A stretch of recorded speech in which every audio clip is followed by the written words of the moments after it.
ఎప్పటికప్పుడు తాజా వార్తలను అందిస్తున్న లక్కీ మీడియా 19 ప్రతి క్షణం ప్రజల పక్ష తెలుగు న్యూస్ కు స్వాగతం. మనకి 2-3 డిపార్ట్మెంట్స్ లో చాలా మంది మహిళలు వర్క్ చేస్తూ ఉంటారు. ఒకటి మన మెప్మా అండ్ సర్ప్ డిపార్ట్మెంట్ అవ్వచ్చు, సెకండ్ మన anganwadis and women and child welfare department, third general గా మనకి ఈ టీచర్స్ లో కూడా మోర్ దెన్ 50% టీచర్స్ అందరూ కూడా విమెన్ ఉంటారు.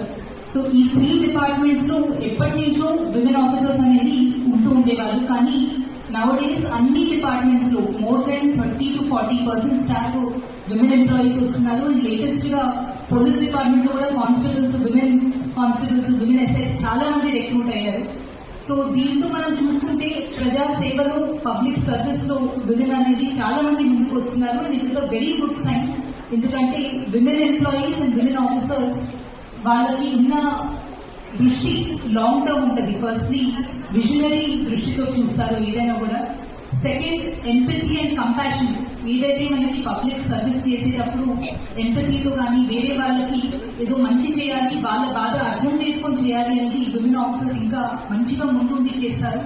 Third and most important government service లో సిన్సియర్ గా అండ్ చాలా ఆర్గనైజ్డ్ గా చేయడం అనేది అది మహిళలతోనే అవుతుంది. కాబట్టి ఈ థర్డ్ ఆస్పెక్ట్ లో కూడా మహిళల వల్ల మనకి గవర్నమెంట్ లో అవ్వచ్చు, ప్రజలకి సేవలు అందించడంలో చాలా మంచిగా ఆఫీసర్స్ అందరూ కూడా ముందుకెళ్తున్నారు. So first I would like to appreciate all of you. మీరు మనకి సేవలు అందిస్తున్నందుకు మీకు అందరికీ కూడా ధన్యవాదాలు తెలియజేస్తున్నాను. And as women officers and women employees we should also encourage